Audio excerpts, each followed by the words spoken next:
पटना में मौजूद उन लोगों से जानने का कोशिश करेंगे कि 2025 का विधानसभा चुनाव में किस पार्टी का यहां सत्ता आने वाला है। अभी तो एनडीए सत्ते में है 20 सालों से। हमारे साथ भाई हैं, उनसे पूछने का कोशिश करेंगे कि बिहार में क्या परिवर्तन 2025 के विधानसभा चुनाव में होने का। देखिए, आप में जो पहली बात तो एक पत्रकार होने के नाते आप में जो जोश दिखा सवाल पूछने का और बोलने का, बड़ा मजा आया, अच्छा लगा। अब सवाल है कि परिवर्तन होगा या नहीं होगा, इस देश की जनता के ऊपर, बिहार के जनता के ऊपर निर्भर करता है। पिछले 20 सालों से बिहार में माननीय मुख्यमंत्री नीतीश कुमार जी हैं। इसके बावजूद अगर बेहतरीन काम वो कर रहे हैं तो जनता डिसाइड करेगी कि वो रहेंगे या नहीं रहेंगे मुख्यमंत्री। लेकिन एक व्यक्ति होने के नाते, एक नागरिक होने के नाते मेरी जो समझदारी है व्यक्तिगत रूप से, हमने जो माननीय मुख्यमंत्री जी को अनुभव कर रहा हूँ, जो चीज़ों को देख रहा हूँ कैमरे के माध्यम से, उस माध्यम से यही दिखा है कि माननीय मुख्यमंत्री जी का एक उम्र सीमा हुआ है।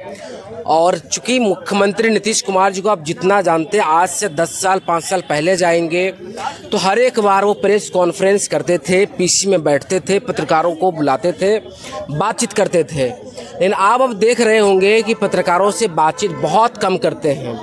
किसी भी कार्यक्रम में वो जाते थे तो पत्रकारों से मिलते थे, उनसे बातचीत होती थी। तो आप इससे अंदाज़ा लगा सकते हैं कि बिहार के लोग क्या चाहते हैं।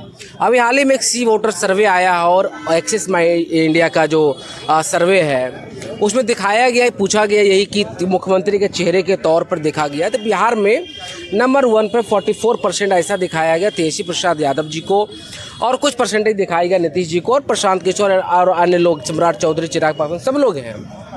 लेकिन नंबर 1 चेहरा जो है तेजस्वी प्रसाद यादव है। हालांकि इससे जब 2020 के चुनाव में आप जाएंगे, विधानसभा का चुनाव में, तो उस वक्त भी ऐसा ही दिखाया गया था।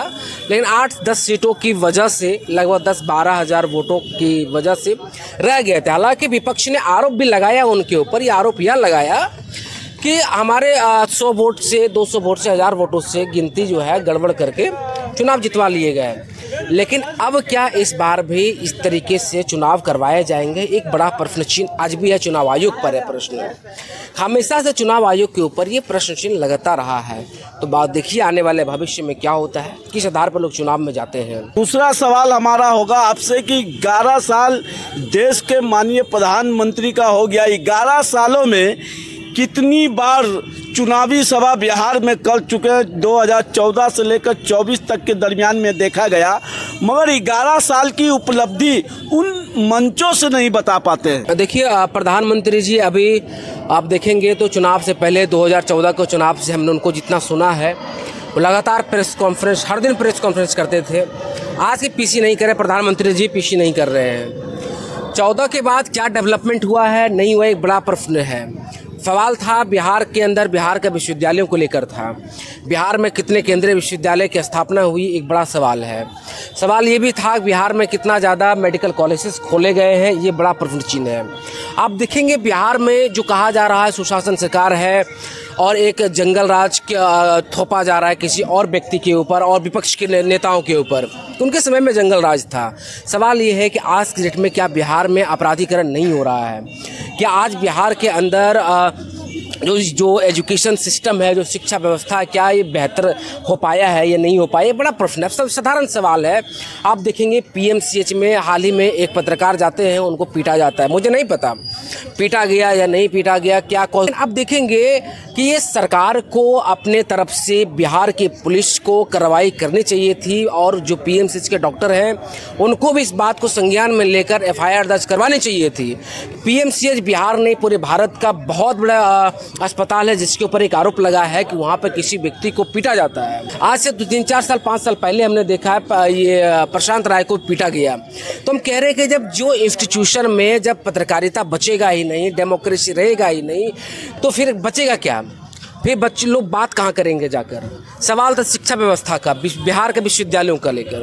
आप देखेंगे जो मास्टर डिग्री कर रहे हैं 2 साल का कोर्स, उसको 4 साल में डिग्रियां दी जा रही है। जो 3 साल की डिग्रियां थी आज 6 साल में दी जा रही है। तो सवाल ये रहेगा ना कि आखिर क्यों ये डिग्रियां दी जा रही है। 20 साल से सत्ता में नीतीश जी है।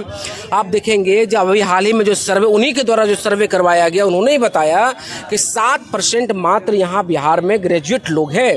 जब 7% ही ग्रेजुएट है आपके बिहार में, तो अब तक आपने बिहार के जो नौजवान है, बिहार का जो और लोग जो जितने नागरिक हैं, आपने उनको शिक्षा व्यवस्था जोड़ने के लिए कौन सा कदम उठाया है? क्या कार्यक्रम चला रहे हैं? क्या साइकिल दे देना ये कार्यक्रम चलाना, क्या इससे शिक्षा को जोड़ना होता है?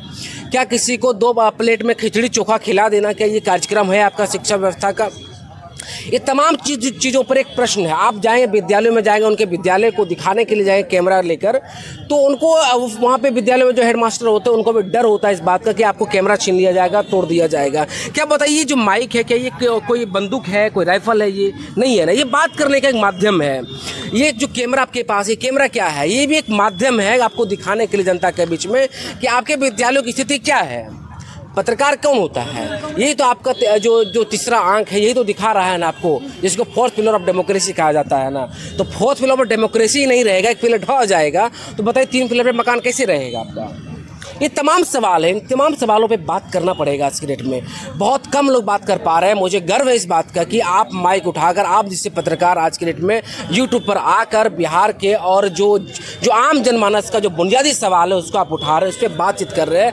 हमें लगता है कि जो व्यूअर हैं आपके, उनको भी इस चीज़ को और शेयर करना चाहिए, बढ़ाना चाहिए, ताकि ऐसे बात हो पाए और बिहार का डेवलपमेंट हो पाए। पार्टी पॉलिटिक्स से हटकर, कोई लालू यादव के पार्टी से है तो कोई जदयू से, भाई आप किसी का समर्थन करेंगे, क्या हो जाएगा? आपको क्या मिलेगा? कुछ भी नहीं मिलेगा। आपका जो बेसिक इश्यूज है इस पे आपको बात करना पड़ेगा। जब तक इस पे बात आप नहीं करेंगे तो आपकी भविष्य का निर्माण बेहतर नहीं हो पाएगा। आपके बच्चे का भविष्य का सवाल है, आपके बच्चे का भविष्य कैसे बनेगा? आप देखिए ना, बैग टांगर कितने बच्चे घूम रहे होंगे यहाँ पे, क्या मिल रहा है उनको?